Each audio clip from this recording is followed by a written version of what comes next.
വ്യസന സമേതം ബന്ധുമിത്രാദികൾ പടം കണ്ടിറങ്ങിയിരിക്കുകയാണ്. Director S Vipin, അങ്ങേര് തന്നെയാണ് ഇതിന്റെ റൈറ്റർ. അഭിനയിച്ചിരിക്കുന്നത് അനശ്വര രാജൻ, സിജു സണ്ണി, അസീസ് നെടുമങ്ങാട്, ജോമോൻ ജ്യോതിർ, പിന്നെ അങ്ങനെ ഒരുപാട് പേരുണ്ട് ഇതിനകത്ത്. മല്ലിക സുകുമാരൻ, ബൈജു, കുറെ ആൾക്കാരുണ്ട്. പിന്നെ അരുൺ കുമാർ, പഴയ അല്ലേ ബാലതാരമായിട്ട് വന്നിരുന്ന അരുൺ കുമാർ ഇതിനകത്തൊരു ക്യാരക്ടർ. കുറെ പടത്തിലുള്ള അരുൺ കുമാറുണ്ട്. അപ്പൊ അങ്ങനെ പടം തുടങ്ങുന്നത് തന്നെ ഒരു വീട്ടിലെ കല്യാണം ആംബിയൻസ് വെച്ച് തുടങ്ങുന്ന ഒരു പടമാണ്. കല്യാണം ആംബിയൻസിൽ നിന്ന് പെട്ടെന്ന് മരണം ആംബിയൻസിലേക്ക് ഈ പടം പോവാണ്. എനിക്ക് എവിടേക്കോ ഒരു ജാനേമൻ ഫീൽ അല്ലേ, എങ്കിയോ എപ്പോഴോ ഒരു ചെറിയൊരു ഫ്ലേവർ എനിക്ക് കിട്ടി. കുറേ ആക്ടിവിറ്റീസ് ഉണ്ട് പടത്തിനകത്ത്. ഫസ്റ്റ് ഹാഫ് മൊത്തം ഈ മരണത്തിലേക്ക് റിലേറ്റ് ചെയ്യിക്കുന്ന രീതിയിലുള്ള ഒരു കുറച്ചൊരു സെന്റിമെന്റ്സിന്റെ സാധനം കൊണ്ടുവന്ന് വെച്ചു. അതിനുശേഷം ഒരു മരണ വീട്ടിൽ അതിനോട് ചുറ്റിപ്പറ്റിയിട്ടുണ്ടാവുന്ന സംഭവം തിരുവനന്തപുരം ആ സൈഡിൽ നടക്കുന്നത് കംപ്ലീറ്റ്ലി തിരുവനന്തപുരം സ്ലാങ്ങിൽ പോകുന്ന ഒരു സിനിമയാണ്. അപ്പൊ അവിടുത്തെ നാട്ടുകാരും കുടുംബക്കാരും, ഇതിന്റെ ടൈറ്റിൽ പോലെ തന്നെ വ്യസന സമേതം ബന്ധുമിത്രാദികൾ. ഈ ബന്ധുമിത്രാദികൾ എന്ന് പറയുമ്പോൾ ബന്ധുക്കളുണ്ട്, മിത്രങ്ങളുണ്ട്, ഇറ്റങ്ങൾ എല്ലാരും കൂടി കാണിച്ചു കൂട്ടുന്ന കുറേ വേലത്തരങ്ങൾ. അതാണ് ഈ പടം. ശരിക്കൊരു മരണ വീട് എന്ന് പറഞ്ഞിട്ടുണ്ടെങ്കിൽ നമുക്ക് വിഷമം ഉണ്ടാക്കേണ്ട ഒരു സ്ഥലമാണെന്നുണ്ടെങ്കിലും ഒരുപാട് തമാശകൾ അവിടെ ഉണ്ടാവും. അതിൽ തന്നെ എടുത്ത് പറയാനുള്ളത് ജോമോൻ ജ്യോതിറിന്റെ അസീസിന്റെയും ക്യാരക്ടറാണ്. എനിക്ക് ആ രണ്ടുപേരെയാണ് സത്യത്തിൽ ഭയങ്കരമായിട്ട് ഇതിനകത്ത് വർക്കായത്. ജോമോൻ ജ്യോതിർ വർക്കാവാൻ കാരണം കുറേ സിനിമകളിൽ ജോമോൻ ജ്യോതിർ ഈ സെക്കൻഡ് ഫീൽഡിൽ സാധനം ചെയ്തിട്ട് ഇപ്പോൾ രോമാഞ്ചം കഴിഞ്ഞതിന് ശേഷം ജോമോൻ ജ്യോതിറിന്റെ എല്ലാ പടത്തിലും ഏകദേശം സെയിം പാറ്റേൺ അങ്ങനെ വരെയായിരുന്നു. ഇതിലും അതേപോലത്തെ ഒരു റോളാണെന്ന് ചോദിച്ചു കഴിഞ്ഞാൽ ആണ്. അതിന്റെ ഫ്ലേവർ ഒക്കെ ഉണ്ട്, എന്നാലും കുറച്ച് സംഭവങ്ങൾ ചിരിപ്പിക്കാൻ പറ്റും. സാധനം ഒരു ബൈക്കിൽ വരുന്ന ഒരു സാധനം ഉണ്ട്, ശക്തി. ജോമോൻ ജ്യോതിറും സിജു സണ്ണിയും കൂടി മരണ വീട്ടിലേക്ക് വരുന്ന ഒരു ബൈക്ക് ഉണ്ട്. അതിലൊരു ചേട്ടൻ ഇങ്ങനെ വരമ്പത്തിരിക്കുക. ഒരു കുറെ വയസ്സായിട്ടുള്ള ഒരു മുത്തശ്ശന്റെ പ്രായമുള്ള ഒരാളെ നോക്കിയിട്ട് മൂപ്പര് മറ്റേ പൾസർ 220 എടുത്തിട്ട് രണ്ട് റൈസ് ആക്കി. അങ്ങനത്തെ കുറെ സാധനം നല്ലതായിരുന്നു. ഞങ്ങൾ ആ സിനിമയിൽ കണ്ട സമയത്ത് പറയാതെ കുറെ അത് ജോമോൻ ജ്യോതിറിന്റെ 2-3 ഐറ്റംസ് ഉണ്ട്. ജോമോൻ ജ്യോതിറിന് വേണ്ടി ഒരു പാട്ടൊക്കെ ഡെഡിക്കേറ്റ് ചെയ്തിട്ടുണ്ട് അല്ലേ, ആ ക്യാരക്ടറിന് വേണ്ടിയിട്ട്. സാധനം വർക്കാണ്. ജോമോൻ ജ്യോതിറിന്റെ ക്യാരക്ടർ ഭയങ്കര വർക്കാണ്. അസീസിന്റെ ക്യാരക്ടർ പെർഫോമൻസ് അടിപൊളി പെർഫോമൻസ്. അസീസ് ഉണ്ടല്ലോ, ഓരോ സിനിമ കഴിയുന്തോറും മലയാളത്തിൽ അസീസിന്റേതായിട്ടുള്ള ഒരു പോലെ വരാൻ വൈകി ഉള്ള ആൾക്കാരാണ് തോന്നുന്നത്. ഗംഭീരമായിട്ടുള്ള വരവുകളാണ്. ഇപ്പൊ ശരിക്കും അസീസ് നെടുമങ്ങാട് അങ്ങേരുടെ ഏജ് ഒക്കെ വെച്ച് നോക്കുമ്പോൾ അങ്ങേർക്ക് ചെയ്യാൻ പറ്റുന്ന ക്യാരക്ടർ ചെയ്യാൻ ഇപ്പോ മലയാളത്തിൽ കുറച്ച് ആളുകൾ കുറവാണ്. ആ റോളുകളൊക്കെ കൈകാര്യം ചെയ്തിരുന്നവരൊക്കെ ഒരു മെയിൻ നടനായിട്ട് മാറുകയും ചെയ്തു. കുറെ ആൾക്കാർ ഇപ്പൊ ഇല്ലേനു. അതെ, വെറും ഒരു അച്ഛൻ എന്നുള്ളതല്ല അല്ലേ, ഒരുപാട് കാര്യങ്ങൾ ചെയ്യാനുള്ള ക്യാരക്ടറിനാണ് ഇതിൽ ഏറ്റവും കൂടുതൽ ഡെപ്ത് ഉള്ളത്. അസീസിന്റെ ക്യാരക്ടറിനാണ് അതിനൊരു ആർക്ക്, ഒരു പ്രോപ്പർ ആർക്ക് ഉള്ളത് അസീസിന്റെ ക്യാരക്ടറിനാണ്. അതിങ്ങനെ ഈ മഞ്ഞുമലയില് ഐസും മഞ്ഞൂരുകളെ പോലെ ഇങ്ങനെ ഉരുകി ഒരു ലാസ്റ്റ് ഒരു വോൾക്കാനോ ആവുന്നു. ചുറ്റുവട്ടത്തുള്ള സാഹചര്യങ്ങൾ കൊണ്ട് ചേഞ്ച് ആയി പോവാണ് ആ മനുഷ്യന്റെ മനസ്സുകളും കാര്യങ്ങളും. അങ്ങനെയാണ് അയാളെ പെർഫോമൻസ്. ബേസിക്കലി ഭാര്യ വീട്ടിൽ താമസിക്കുന്ന ഒരാള് അറിയാലോ, മനസ്സിലായല്ലോ അപ്പൊ തന്നെ അയാളുടെ ഒരു അവസ്ഥ എന്തായിരിക്കും എന്നുള്ളത്. അങ്ങനെ അസീസിന്റെ ക്യാരക്ടറിന് നല്ല ഡെപ്ത് ഉണ്ട്. അസീസിന്റെ ക്യാരക്ടർ ഫസ്റ്റ് ഹാഫിലും സെക്കൻഡ് ഹാഫിന്റെ ലാസ്റ്റൊക്കെ നല്ലൊരു കയ്യടി വാങ്ങിച്ചു, അടിപൊളിയായിട്ട് പോയി. അത് അനശ്വര ഭയങ്കരമായിട്ട് ടൈപ്പ് കാസ്റ്റ് ചെയ്യപ്പെടുന്നുണ്ട് കുറേ പടങ്ങളിലായി. പൈങ്കിളിയിലാണെങ്കിലും ഇതിലാണെങ്കിലും കുറേ അധികം സിനിമകളിൽ. എനിക്ക് ആക്ച്വലി ഒരു പൈങ്കിളി പോലെയൊക്കെ തന്നെ ഇതിലും അനശ്വരന്റെ ക്യാരക്ടർ ഇപ്പൊ കഴിഞ്ഞ കുറെ സിനിമയിൽ ഏകദേശം ഒരേപോലെ തന്നെ തോന്നും. എനിക്ക് ഈ പടത്തിൽ അനശ്വരന്റെ റോൾ എടുത്തു പറയാനായിട്ട് ഒന്നും തോന്നിയിട്ടില്ല. അവർക്ക് ചെയ്യാനുള്ളത് തന്നെ ഉള്ളൂ. എക്സ്ട്രാ ഓർഡിനറി പെർഫോമൻസ് ചെയ്യാനൊന്നുമില്ല, അല്ലെങ്കിൽ ഡമാർ പടാറാക്കാനൊന്നുമില്ല. നോർമലി അനശ്വരയ്ക്ക് ഇതിനു മുമ്പുള്ള പടങ്ങളിൽ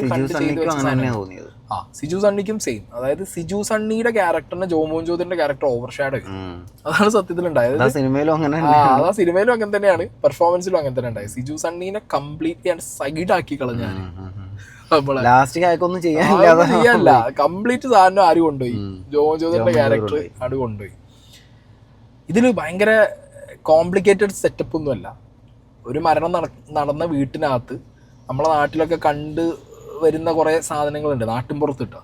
അപ്പോൾ കുറച്ചും കൂടി ഈ ടൗൺ ഏരിയയിലൊന്നുമല്ല, നാട്ടിൻപുറത്ത് പ്രത്യേകിച്ച് ഈ തിരുവനന്തപുരം സൈഡിലൊക്കെ വന്നവനും പോയവനും നിന്നവനൊക്കെ അഭിപ്രായം പറയും. 100 ആളുകൾ ഇൻവോൾവ് ആവും.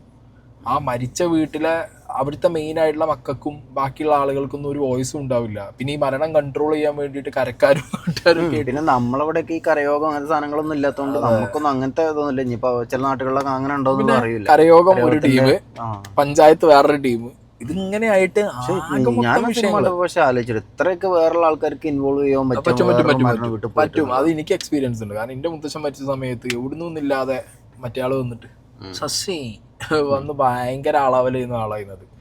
അങ്ങനെ ഉണ്ട്. മരണ വീട്ടിൽ ആളാവാൻ നടക്കുന്ന കുറെ ആൾക്കാരുണ്ട്. പിന്നെ കുറെ ബന്ധുക്കളുണ്ട്. മരണ വീടാണെന്നൊന്നും നോക്കൂല, ചൊറിയായിരിക്കും അവര്. പിന്നെ അനശ്വരേന്റെ ക്യാരക്ടറിന് പോകുന്നൊരു ലവ് ട്രാക്ക് എന്ന് പറയാൻ പറ്റില്ല, പക്ഷെ കോംപ്ലിക്കേറ്റഡ് ആയിട്ടുള്ള ഒരു സാധനം, ഒരു വൺ സൈഡ് ലവിന്റെ ഒരു സാധനമുണ്ട്. പ്ലസ് അതേ ക്യാരക്ടറിനായിട്ട് ചുറ്റിപ്പറ്റിയിട്ട് വേറെ ഒരു ടോക്സിക് ആയിട്ട് റിലേഷന്റെ ഭാഗത്തായിട്ട് അരുൺകുമാറിന്റെ ഒരു ക്യാരക്ടർ അനശ്വരേനായിട്ട് ഇന്ററാക്ട് ചെയ്യുന്ന ഒരു ടോക്സിക് സാധനം അതിനകത്ത്. എനിക്കതിലും ആവശ്യമില്ലാത്ത കുറെ സാധനങ്ങൾ തോന്നി. അതായത് ആ അച്ഛനും അമ്മയും ഇവരെ മരണ വീട്ടിലേക്ക് വരുന്നത് കുറെ ഗൂഗിൾ മാപ്പ് റൂട്ടും തെറ്റിച്ച് അതെന്താ അതൊക്കെ എന്ന് പറഞ്ഞു കഴിഞ്ഞാൽ ഇപ്പൊ കറന്റ്ലി നടക്കുന്ന ഈ ഗൂഗിൾ മാപ്പ് വഴി തെറ്റിക്കുന്ന പരിപാടി, അങ്ങനത്തെ കുറച്ച് സാധനം, അത് കുറച്ച് ചളികളുണ്ട്. കുറച്ച് ചളികൾ മാറ്റി വെച്ച് കഴിഞ്ഞാൽ കുറച്ച് ചളികൾ മാറ്റി വെച്ച് കഴിഞ്ഞാൽ ഞാൻ പറഞ്ഞല്ലോ, ജോമോൻ ജ്യോതിന്റെ ക്യാരക്ടറും അസീസിന്റെ ക്യാരക്ടറും പിന്നെ ഒരു പരിധി വരെ നോബിക്ക് പ്രത്യേകിച്ച് ഇതിനകത്ത് ഡയലോഗോ കാര്യങ്ങളോ ഇല്ലെങ്കിലും പക്ഷെ അയാള് പിടിച്ചൊരു ലൈൻ ഉണ്ട്. അത് അയാളും ഒരുപാട് കോമഡി നല്ലതിൽ പിടിച്ചിട്ടുള്ളത്. കോമഡി ഇല്ല, അയാൾ എപ്പോഴും അസീസിനെ സപ്പോർട്ട് ചെയ്ത് നിന്ന ഒരു ക്യാരക്ടർ ആയിട്ടാണ് നിന്നത്. പക്ഷെ അയാൾക്ക് എന്തോ ഉണ്ട് എന്നുള്ള പോലത്തെ ഒരു ഫീലിംഗ് നമുക്ക് എന്താ വെച്ചാൽ ആ മരണ വീട്ടിലൊരു ഇമ്പോർട്ടന്റ് പാർട്ടായിട്ട് അയാൾ ഇങ്ങനെ ഉണ്ട്. അതും ചെറിയ ചെറിയ സാധനങ്ങൾ ഉണ്ടെങ്കിലും അയാളും അത് നല്ല കൈകാര്യം ചെയ്തിട്ടുണ്ട്. പിന്നെ നമ്മളെ ടാർസൻ മുടിയൊക്കെ വെട്ടിട്ട് ടാർസൻ നല്ല റോൾ കിട്ടില്ലേ. ടാർസൻ നൈസായിട്ട് ചെയ്തിട്ടുണ്ട്.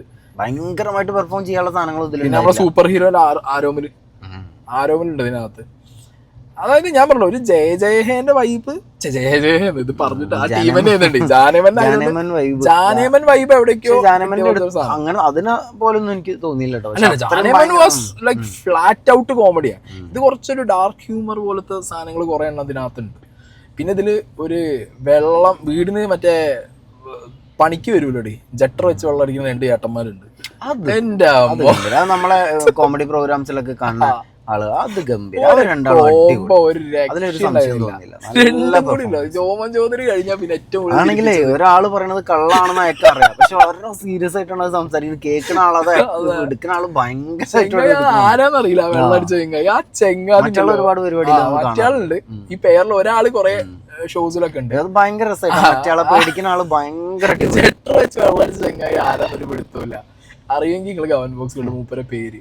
നമ്മള് ചിരിപ്പിച്ചു. ആ സിനിമ അവസാനിപ്പിക്കുന്നത് അയാളെ കാണിച്ചിട്ടുണ്ട്. അയാളങ്ങട്ട് തകർത്ത് ഈ പടത്തിനാണ്. അയാൾ ആ പടത്തിലും വലിയ ഗംഭീരമായിട്ടൊന്നും അല്ല ലാസ്റ്റ് ചെയ്യുന്നത്, പക്ഷെ നമുക്ക് നല്ലോണം ചിരി വരും. അയാളെ പേടിയൊക്കെ ആ ക്യാരക്ടർ തന്നെ അങ്ങനെ വെച്ചോണ്ടാണ് നല്ല സാധനമായിരുന്നു. നല്ല വർക്കായിട്ടുണ്ട് അതിലുണ്ട്.